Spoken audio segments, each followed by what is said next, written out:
culture of safety, empathy, compassion.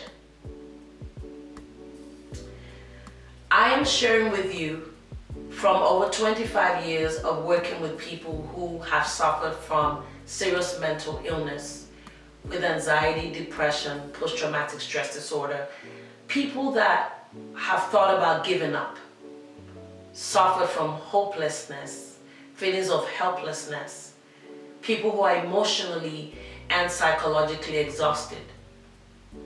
And that's why I want to talk to you today about how it can be so difficult for a person who is suffering emotionally to have the right words, the right vocabulary to share their pain. In my experience of working with hundreds of patients, the emotional weariness, the weight of the pain makes it difficult to really coherently share the depth of it.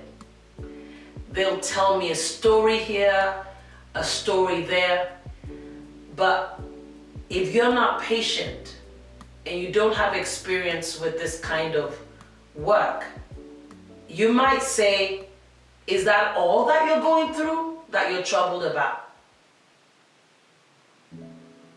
What I have found is that when a person is suffering emotionally, they share the story in bits and pieces, and it can take a while to put it together. One of my patients who I've been working with now for the past year shared trauma from her older teen years and young adulthood only in the last few sessions. And I had done a thorough interview with her. Somehow she never shared it. For someone who is untrained, they may say, oh, she's lying or she's covering it up. No, that's not what's happening. She's finally in a place where she's able to access that pain and put words to it. We had been talking about other aspects of her emotional pain, but I was surprised to find out this part that she shared with me in the last few sessions. And I said to her, this is information that you have not shared with me before. And she said something like, Dr. Rola, I forgot. I didn't even think about it. And I went to a different level of empathy for what she's going through now with her medical issues because of what happened in her young adulthood that I did not know about, even with a thorough interview.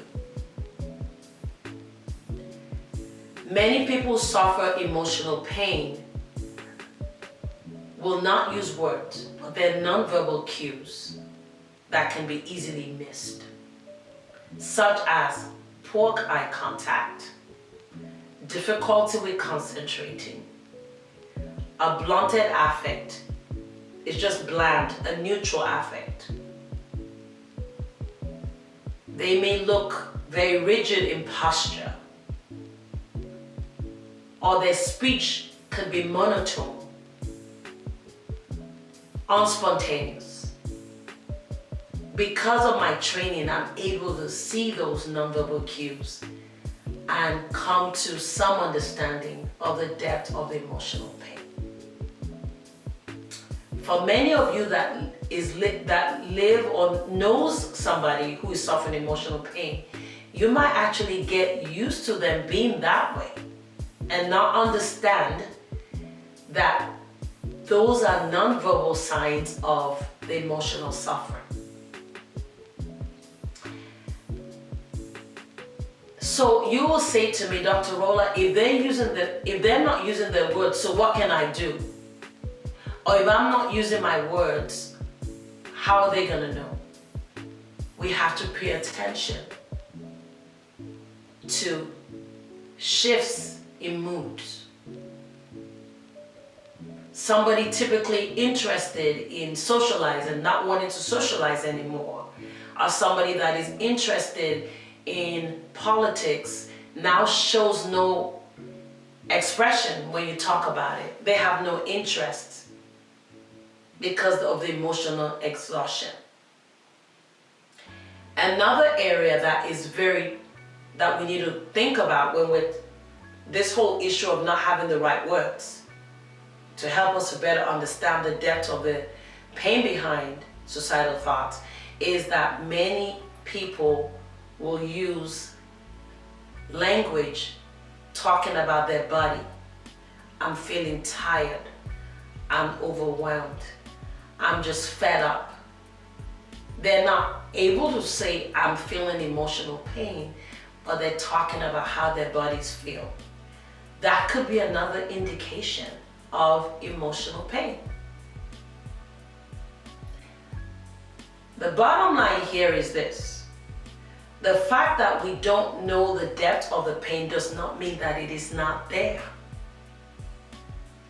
And we have to approach people who are suffering emotionally with a sense of curiosity. I approach people that I work with a sense of humility. Even though I've been doing this for a long time, I want to know this person well enough to better understand what they've been through. I never assume that I know it all because of the work that I've done. I'm paying attention to what they tell me about their history, their perception about what they've been through. I'm paying attention to their body language. Some of my patients, I've noticed, they will ask me to repeat what I said several times, even though they're looking at me. That's a sign of emotional pain. And I can look through their eyes and see, oh my God, they just look empty. I'm judging and assessing the emotional pain even though they're not ready to use words yet. I'm not gonna diminish the emotional pain because they don't have the right words. Hi, thank you so much for checking out this clip. Please share, like, and subscribe to this channel so that you can view other episodes. Check us out on AskDrRola.com where you find additional information about mental health and wellness. See you soon. Bye.